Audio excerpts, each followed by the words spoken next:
नमस्कार दोस्तों। आज हम लोग इस वीडियो में बिहार इंटरमीडिएट एग्जामिनेशन 2022 के केमिस्ट्री पेपर का ऑब्जेक्टिव क्वेश्चन और उसके सॉल्यूशन देखेंगे। जी हाँ दोस्तों, स्वागत है आपका मेगा क्लासेस में। दोस्तों, इस बार एग्जामिनेशन में 70 ऑब्जेक्टिव क्वेश्चन पूछे जाएंगे, जिसमें से आप लोगों को एग्ज़ाम में 35 OMR सीट में सही ऑब्जेक्टिव क्वेश्चन का आंसर आपको रंगना है। तो दोस्तों, बिहार बोर्ड द्वारा जारी किए गए मॉडल सेट के सभी 70 ऑब्जेक्टिव क्वेश्चन जो इस बार आपके एग्ज़ाम में आएंगे, उसी पैटर्न के आधार पर दिए गए हैं। उसी पैटर्न के सभी ऑब्जेक्टिव क्वेश्चन को आज हम लोग देखेंगे। जी हाँ दोस्तों, अगर आपको ये वीडियो अच्छा लगे तो वीडियो को लाइक कीजिए और अपने दोस्तों के साथ अधिक से अधिक शेयर कीजिए। और दोस्तों, वीडियो को अंत तक देखें, सभी ऑब्जेक्टिव क्वेश्चन इम्पोर्टेंट हैं। आपको आने वाले एग्जामिनेशन 2022 में इससे आपको बहुत क्वेश्चन मिलेंगे, तो आपको इसको ध्यान से देखना है, समझना है, इसको रट करके जाना है। जी हाँ दोस्तों, शुरू करते हैं आज का वीडियो। तो दोस्तों, पहला क्वेश्चन देखिए, दिया गया है, निम्नलिखित में से कौन अक्रिस्टलीय ठोस है? ऑप्शन ए है P4O10, बी ऑप्शन है P4, सी ऑप्शन है ग्रेफाइट और डी है प्लास्टिक। तो दोस्तों, इनमें देखिए प्लास्टिक जो है वो अक्रिस्टलीय ठोस के अंतर्गत आता है, तो ए का ऑप्शन डी हो जाएगा सही। दोस्तों, इस क्वेश्चन को अगर आपके पास मॉडल सेट है तो उसको मिलाते जाइएगा, और अगर आपके पास मॉडल सेट नहीं है तो अपने कॉपी पर नोट करते जाइएगा। ये सभी बड़े ही इंपॉर्टेंट ऑब्जेक्टिव क्वेश्चन है, इससे आपको एग्जाम में ज़रूर ही पूछे जाएंगे, तो आप लोग नोट करते जाइएगा और इसको रट के जाइएगा एग्जाम में। चलिए नेक्स्ट क्वेश्चन हम लोग देखते हैं। दूसरा क्वेश्चन में है, पिंड केंद्रित घनाकार इकाई सेल में परमाणुओं की संख्या होती है। The number of atoms in a body centred unit cell is, a option है इसका सही 2। देखिए BCC यानी बॉडी सेंटर यूनिट सेल में जो है घन के सभी 8 कॉर्नर पर परमाणु उपस्थित रहते हैं, और इसके अलावे घन के अंतः केंद्र पर भी एक परमाणु उपस्थित रहता है। तो कुल परमाणुओं की संख्या 8 कॉर्नर का हिस्सा 8 के साथ होता है, तो 1/8 गुना 8 करेंगे तो 1 आएगा, और 1 परमाणु केंद्र में होता है, यानी टोटल परमाणु हो जाएगा 2। चलिए नेक्स्ट हम लोग देखते हैं क्वेश्चन। तीसरा क्वेश्चन है, घनाकार क्रिस्टल में ब्रेबेस जालकों की संख्या पूछी गई है।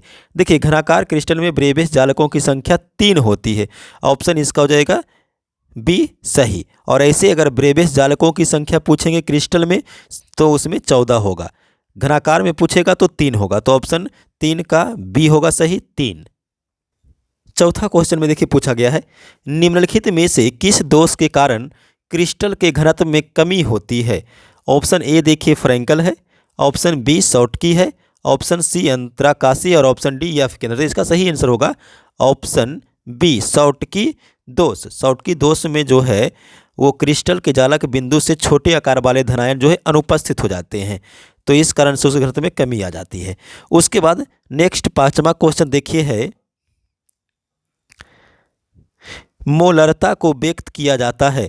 मोलरता को व्यक्त किया जाता है, ऑप्शन ए देखिए मोल प्रति लीटर, ये सही हो जाएगा, ऑप्शन ए 5 का ऑप्शन ए सही हो जाएगा, मोल प्रति लीटर। छठा क्वेश्चन है, देखिए यदि विलायक के 1000 ग्राम में ग्लूकोज का 18 ग्राम उपस्थित है तो घोल का कहा जाता है? ऑप्शन इसका देखिए 1 मोलर, बी ऑप्शन सही होगा, 0.1 मोलर, 0.1 मोलर, ये सही ऑप्शन होगा 6 का।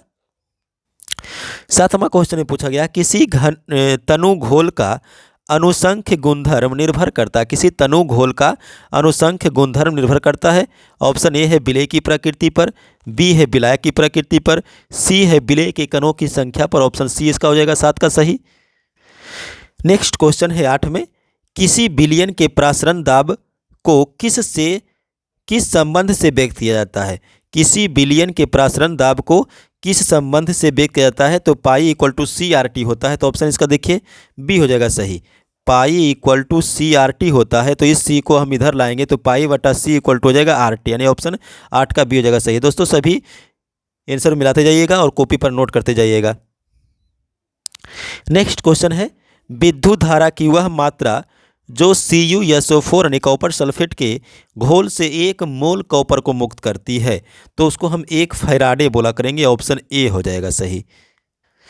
10वां में पूछा गया है, फैराडे के विद्युत विच्छेदन के प्रथम नियम को व्यक्त करने के लिए निम्नलिखित में कौन सही समीकरण है? ऑप्शन ए है mZ = CT। बी ऑप्शन देखिए इसका सही होगा M = ZCT। ये देखिए सही ऑप्शन होगा 10 का बी। 11 में देखिए पूछा गया है, किसी विलयन की सांद्रता घटने के साथ निम्नलिखित में क्या परिवर्तन होता है? इसका ऑप्शन है ए, मोलर चालकता बढ़ती है, मोलर चालकता घटती है, मोलर चालकता में परिवर्तन नहीं होता है, और मोलर चालकता बहुत अधिक घट जाता है। तो देखिए जब सांद्रता घटेगा तो इसका मोलर चालकता बढ़ जाएगा। ऑप्शन इसका हो जाएगा ए। ठीक है, 11 का ऑप्शन ए हो जाएगा सही। 12 में पूछा गया है, निम्नलिखित में से कौन प्राथमिक सेल नहीं है? ऑप्शन इसका देखिए ये डी हो जाएगा सही। लेड संचायक सेल जो है वो प्राथमिक सेल के अंतर्गत नहीं आता है, तो इसका ऑप्शन डी हो जाएगा सही। उसके बाद 13 नंबर में पूछा गया है, निम्नलिखित में कौन सा कारक अभिक्रिया दर को प्रभावित करता है? निम्नलिखित में से कौन सी कारक अभिक्रिया दर को प्रभावित करता है? ऑप्शन इसका देखिए ताप, दाब, सांद्रण, ये तीनों हो जाएगा, यानी कि इनमें से सभी। ऑप्शन देखिए 13 का डी हो जाएगा सही। अगला क्वेश्चन देखिए 14 में पूछा गया है, शून्य कोटि अभिक्रिया के वेग स्थिरांक की इकाई। शून्य कोटि की अभिक्रिया के लिए वेग स्थिरांक का इकाई पूछा गया है, मोल प्रति लीटर प्रति सेकेंड होता है। इसका ऑप्शन ए हो जाएगा सही।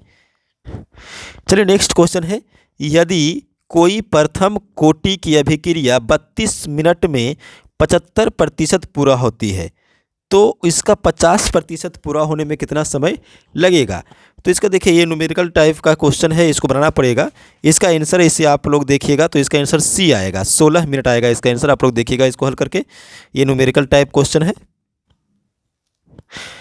16 में देखिए दिया हुआ है, किसी अभिक्रिया का वेग निम्नांकित प्रकार से व्यक्त होता है। वेग देखिए एक अभिक्रिया का वेग दिया हुआ है K(A²B), तो ये अभिक्रिया का कोटि। देखिए अभिक्रिया का कोटि क्या होता है? सांद्रता के घात का योगफल, यानी कि इसका घात देखिए 2 है और b का घात 1 है, तो 2 + 1 करेंगे 3 हो जाएगा। ऑप्शन इसका देखिए 16 का बी हो जाएगा सही। देखिए 17 नंबर क्वेश्चन में पूछा गया है, भौतिक अधिशोषण के लिए अधिशोषण की ऊष्मा होती है। इसका ऑप्शन ए हो जाएगा सही, 20 से 40 किलो जूल पर मोल। जो पदार्थ जल के पृष्ठ तनाव को कम कर देता है कहलाता है। 18 में देखिए पूछा गया है, जो पदार्थ जल पृष्ठ तनाव को कम कर देता है उसको उत्प्रेरक कहेंगे। उत्प्रेरक जो है वो ये क्या उसको कहते हैं? प्रतिक्रिया की दर को परिवर्तित कर देता है। तो इसका ऑप्शन देखिए 18 का सी हो जाएगा सही। 19 में पूछा गया है, निम्नलिखित में कौन जल में कोलाइडी विलयन का निर्माण करता है? ऑप्शन ए है सोडियम क्लोराइड NaCl, बी है ग्लूकोज, सी है स्टार्च। इसका सही आंसर होगा 19 का सी, स्टार्च। 20 में पूछा गया है, निम्नलिखित में से कौन पाइसी कारक है? ऑप्शन इसका देखिए ए हो जाएगा सही, साबुन। उसके बाद 21 में पूछा गया है, कैलामाइन निम्नलिखित में से किस धातु का अयस्क है? कैलामाइन जिंक का अयस्क होगा। ऑप्शन देखिए इसका डी हो जाएगा सही 21 का। फिर 22 में देखिए पूछा गया है, माउंड प्रक्रम के द्वारा निम्नलिखित में से किस धातु का शुद्धिकरण किया जाता है? माउंड प्रक्रम के द्वारा किस धातु का शुद्धिकरण किया जाता है? निकेल सही ऑप्शन होगा ए। 23 में देखिए पूछा गया है, थर्माइट विधि से निम्नलिखित में कौन अवकारक है? थर्माइट विधि में निम्नलिखित में कौन अवकारक है? ऑप्शन ए है कार्बन, बी है जिंक जस्ता, सी है सोडियम और डी है एल्युमिनियम। इसका सही आंसर होगा ऑप्शन डी। उसके बाद 23 में पूछा गया है, लोहा धातु के निष्कर्षण के दरमियान निम्नलिखित में से कौन धातु मल के रूप में प्राप्त होता है? फेरस सिलिकेट या फिर SiO3। इसका सही आंसर 24 का बी हो जाएगा। देखिए सबसे कम क्वथनांक वाली गैस पूछा गया है। ऑप्शन इसका ए हो जाएगा सही, हाइड्रोजन। जिसका द्रव्यनांक जितना कम होगा उसका क्वथनांक उतना ही कम होगा। तो इसका सही आंसर ऑप्शन ए होगा, हाइड्रोजन। चलिए 26 में पूछा गया है, निम्नलिखित में से कौन हाइड्रोजन बंधन नहीं बनाता है? देखिए हाइड्रोजन बंधन के लिए ट्रिक याद रखिएगा, फोन है। फोन है, ये हाइड्रोजन बंधन फ्लोरीन, ऑक्सीजन और नाइट्रोजन के साथ हाइड्रोजन बंधन बनता है। तो यहाँ पर देखिए नाइट्रोजन के साथ हाइड्रोजन का ये बन पाएगा NH3, H2O भी हाइड्रोजन बंधन बना लेगा ऑक्सीजन के साथ हाइड्रोजन का, और फ्लोरीन के साथ हाइड्रोजन का बंधन बनेगा। तो हाइड्रोजन बंधन कौन नहीं बना पाएगा? HCl। इसका सही आंसर होगा ऑप्शन सी 26 का। नेक्स्ट क्वेश्चन है 27 में, ऑक्सीजन और ओजोन है। ऑप्शन ए संभारिक, समावयवी, अपरूप। इसका सही आंसर देखिए होगा ऑप्शन सी 27 का। उसके बाद 28 में पूछा गया है, निम्नलिखित में से कौन द्विभाषमिक अम्ल है? ऑप्शन ए इसका सही हो जाएगा H3PO3। ये दो द्विभाषमिक अम्ल के अंतर्गत आएंगे। 29 में देखिए पूछा गया है, संक्रमण तत्व का स्थान आवर्त सारणी के अंतर्गत आता है। संक्रमण तत्व जो है डी ब्लॉक के तत्व को कहा जाता है। तो इसका आंसर देखिए 29 का सी हो जाएगा। उसके बाद अगर हम लोग 30 में देखेंगे तो निम्नलिखित में से कौन सा तत्व संक्रमण तत्व का युग्म है? निम्नलिखित में कौन से संक्रमण तत्व का? तो इसका देखिए कॉपर और ये जो ये फेरस है या फिर ये दोनों जो है संक्रमण तत्व में आते हैं। इसका ऑप्शन डी हो जाएगा सही। क्रोमियम जिसका जेड नंबर 24 दिया हुआ है, इसका इलेक्ट्रॉनिक विन्यास पूछा गया है। देखिए क्रोमियम का अगर इलेक्ट्रॉनिक विन्यास निकालिएगा तो इसका इलेक्ट्रॉनिक विन्यास ये बी आएगा, आर्गन का 18 हो जाएगा, और ये D5 होगा और S1। ठीक है, अब इसे आप देखिएगा तो अगर इसका इलेक्ट्रॉनिक विन्यास तोड़िएगा तो D4S2 आएगा ऑप्शन ए। लेकिन वो डी ब्लॉक को स्थायी करने के लिए S ब्लॉक वाला जो है एक इलेक्ट्रॉन डी ब्लॉक में चला जाएगा, तो वो D5 और S1 होना चाहिए। तो इसका ऑप्शन बी ही सही होगा। ठीक है, उसके बाद नेक्स्ट क्वेश्चन है, निम्नलिखित में किन तत्वों में 4f कक्षकों में इलेक्ट्रॉन क्रमबद्ध रूप में भरता है? लैंथेनाइड्स। इसका ऑप्शन ए हो जाएगा। एक्टिनाइड्स में 5f होगा। चलिए नेक्स्ट हम लोग देखेंगे, FeCN का होल 6 आयन में Fe का ऑक्सीकरण संख्या पूछा गया, यानी हेक्सासाइनोफेरेट 3 आयन में Fe का ऑक्सीकरण संख्या पूछा गया है। तो ऑक्सीकरण संख्या निकालने का तरीका देखिए क्या है, जिसका पूछेगा उसको x मानिएगा, तो F को x मानिएगा, और साइनो ये देखिए साइनाइड का -1 होता है तो ये -6 हो जाएगा, और बराबर में दिया हुआ है -3। इसको अगर हम लोग हल करेंगे तो x का मान +3 लिख लेगा, यानी कि ऑप्शन इसका बी हो जाएगा सही। उसके बाद नेक्स्ट क्वेश्चन 34 में देखिए पूछा गया, CuNH3 का होल 4 2+ आयन में प्रसंकरण होता है। ऑप्शन इसका देखिए sp3, sp3d2 और सी ऑप्शन जो है dsp2, ये सही होगा। तो ऑप्शन इसका 34 का सी हो जाएगा सही। उसके बाद नेक्स्ट क्वेश्चन हम लोग देखेंगे 35 में पूछा गया है, विटामिन B12 में निम्नलिखित में से कौन उपस्थित रहता है? ऑप्शन ए इसका देखिए कोबाल्ट हो जाएगा सही। बिल्कुल सही आंसर आपको बताया जाएगा इस वीडियो में, तो आप लोग इस वीडियो को अंत तक देखिए और इस वीडियो को अधिक से अधिक अपने दोस्तों के साथ भी शेयर कीजिएगा। चलिए नेक्स्ट क्वेश्चन देखते हैं 36 में, निम्नलिखित में से किस जटिल आयन की ज्यामिति चतुष्फलकीय नहीं है?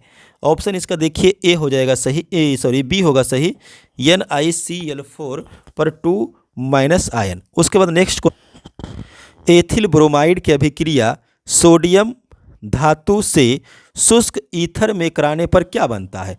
ऑप्शन ए इथेन है, बी ब्यूटेन है, सी प्रोपेन। इसका सही आंसर देखिए सी हो जाएगा प्रोपेन। अगला क्वेश्चन देखिए 38 में पूछा गया है, निम्नलिखित में से किसका उपयोग निश्चेतक के रूप में होता है? क्लोरोफॉर्म। इसका सही आंसर होगा ऑप्शन ए। 38 का ऑप्शन ए हो जाएगा। निश्चेतक यानी बेहोशी के रूप में लाने वाला दवा के रूप में क्लोरोफॉर्म का उपयोग होगा, ऑप्शन ए हो जाएगा सही। क्लोरल का अणुसूत्र पूछा गया है 39 में, देखिए क्लोरल का अणुसूत्र पूछा गया है CCl3CHO। इसका भी ऑप्शन देखिए ए हो जाएगा सही 39 का। 40 में देखिए पूछा गया है, जब CH3OH CH3MgX से अभिक्रिया करता है तो कौन सा यौगिक बनता है? मीथेन। इसका सही आंसर होगा 40 का ऑप्शन सी। 41 में देखिए पूछा गया है, सामान्य सूत्र जो एल्केनॉल के सजातीय समूह को प्रदर्शित करता है वह है?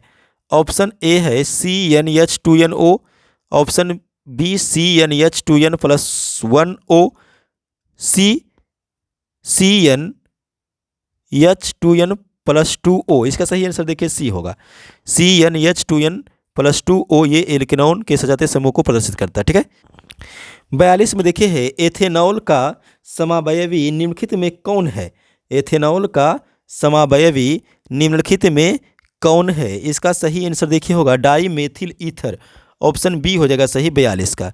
उसके बाद 43 में देखिए है निम्नलिखित में से ल्यूकास अभिकर्मक कौन है?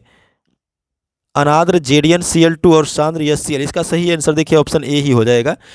अनाद्र जेडियन Cl2 और सांद्र HCl को ही ल्यूकास अभिकर्मक कहा जाता है।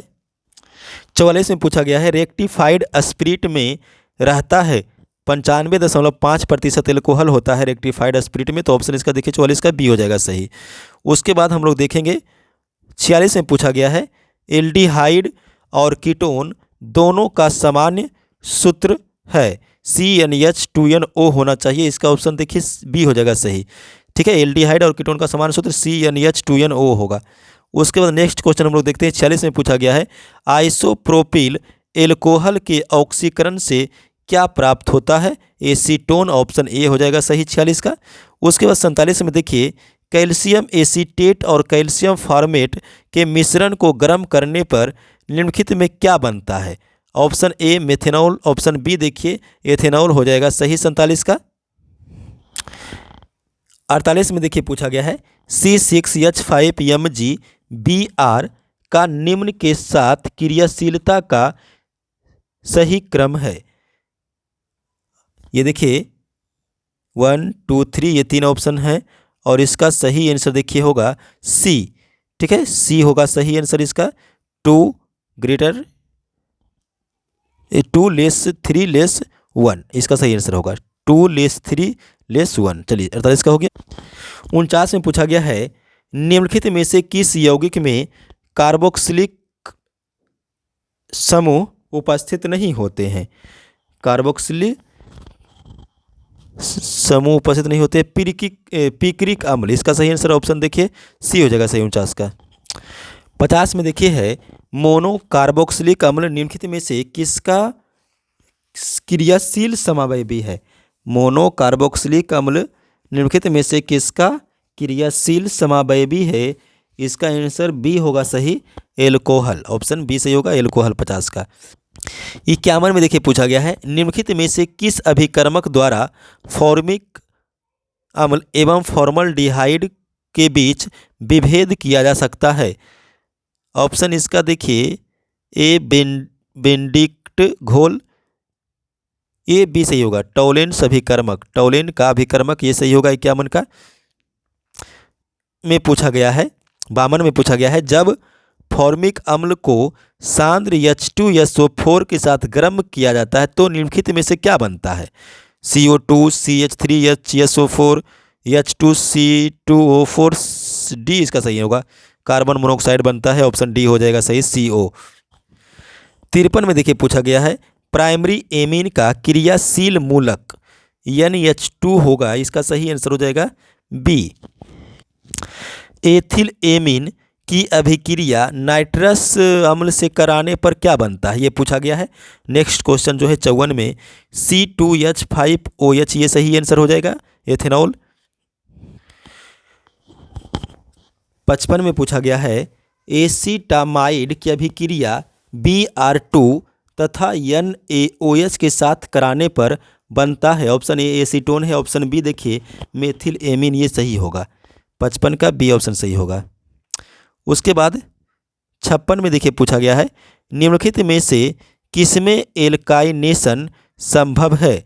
ऑप्शन ए सिर्फ प्राइमरी एमीन में, सिर्फ सेकेंडरी एमीन में, तो प्राइमरी और सेकेंडरी दोनों होना चाहिए, ऑप्शन देखिए इसका डी हो जाएगा सही। ठीक है, इसका ऑप्शन 56 का ऑप्शन डी हो जाएगा सही। निम्नलिखित में से किसमें एल्काइनेशन संभव है? तो ऑप्शन इसका देखिए डी हो जाएगा सही, प्राइमरी और सेकेंडरी दोनों में। 57 में पूछा गया है कौन सर्वाधिक मीठा शर्करा है? ऑप्शन ए है सुक्रोस, बी देखिए इसका फ्रक्टोस सही हो जाएगा, ऑप्शन बी हो जाएगा सर्वाधिक मीठा शर्करा फ्रक्टोस। उसके बाद नेक्स्ट क्वेश्चन देखिए 58 में पूछा गया है निम्न में कौन स्टीरॉयड से संबंधित है? विटामिन डी इसका सही आंसर होगा, ऑप्शन डी विटामिन डी जो है स्टीरॉयड से संबंधित है। निम्न में कौन साधारणतः शरीर द्वारा नहीं बनाया जाता? ये एंजाइम, बी विटामिन, सी प्रोटीन और डी हार्मोन। देखिए इसमें इसका ऑप्शन सही होगा बी विटामिन जो शरीर द्वारा नहीं बनाया जाता उसके लिए हम लोग अलग से लेते हैं। 60 में देखिए पूछा गया है DNA RNA में समान भस्म है। ऑप्शन इसका देखिए ए है एडिनिन साइटोसिन यूरासिल, ये गलत है। बी देखिए सही होगा गुएनिन एडिसिन एडिनिन गुएनिन एडिनिन और साइटोसिन, ये सही के सही आंसर होगा 60 का बी। उसके बाद नेक्स्ट क्वेश्चन हम लोग देखते हैं 61 में पूछा गया है PBC यानी पॉलीविनाइल क्लोराइड का एकलक निम्नलिखित में से कौन है। CH2CHCl होना है, इसका सही आंसर सी होगा। देखिए ऑप्शन सी हो जाएगा CH2Cl CH2CH और Cl, ये सही आंसर होगा PVC का एकलक। चलिए 62 में है रबर को सल्फर के साथ गर्म करने की क्रिया को क्या कहते हैं, बेसेमरीकरण। इसका सही आंसर देखिए हो जाएगा ऑप्शन बी 62 का। उसके बाद नेक्स्ट क्वेश्चन हम लोग देखेंगे 63 में पूछा गया है निम्नलिखित में से कौन योगशील बहुलक है। योगशील बहुलक हो जाएगा उच्च घनत्व वाला पॉलीथीन, ऑप्शन सी हो जाएगा सही 63 का। उसके बाद 64 में देखते हैं ब्यूना यस निम्नलिखित में से किसका बहुलक है। ब्यूना यस निम्नलिखित में से किसका बहुलक है। ऑप्शन ए है ब्यूटाडाइन, बी है ब्यूटाडाइन और स्टाइरिन, इसका सही आंसर हो जाएगा ऑप्शन बी 64 का। उसके बाद 65 में देखते हैं निम्न में कौन कृत्रिम मीठा अभिकर्ता है। निम्न में कौन कृत्रिम मीठा अभिकर्ता है। ऑप्शन ए है सैकरिन, बी है एस्पार्टेम, सी है सोडियम साइक्लोमेट, डी इनमें से सभी, इसका सही आंसर होगा 65 का डी। उसके बाद 66 में देखते हैं बेलियम का उपयोग निम्नलिखित में से किसके रूप में किया जाता है। ऑप्शन इसका देखिए ए एंटीबायोटिक, ये हो जाएगा सही। 66 में देखिए पूछा गया 67 में रासायनिक रूप से एस्पिरिन निम्नलिखित में से क्या है। रासायनिक रूप में एस्पिरिन निम्नलिखित में क्या है। ऑप्शन ए है मेथिल बेंजोएट, बी है एथिल सैलिसिलेट, सी है एसिटाइल सैलिसिलिक अम्ल, इसका सही आंसर होगा देखिए 67 का सी हो जाएगा सही। एस्पिरिन निम्नलिखित में से क्या है, एसिटाइल सैलिसिलिक अम्ल।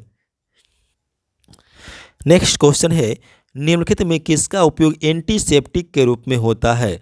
ऑप्शन ए देखिए इसका सही हो जाएगा फिनॉल, 68 का ऑप्शन ए हो जाएगा सही फिनॉल। निम्नलिखित में से किसमें सी डबल बॉन्ड ओ समूह उपस्थित है। ये कीटोन हो जाएगा, ऑप्शन सी हो जाएगा इसका सही 69 का। लास्ट क्वेश्चन है ऑब्जेक्टिव का 70, निम्नलिखित में से कौन टर्शियरी एल्कोहल है।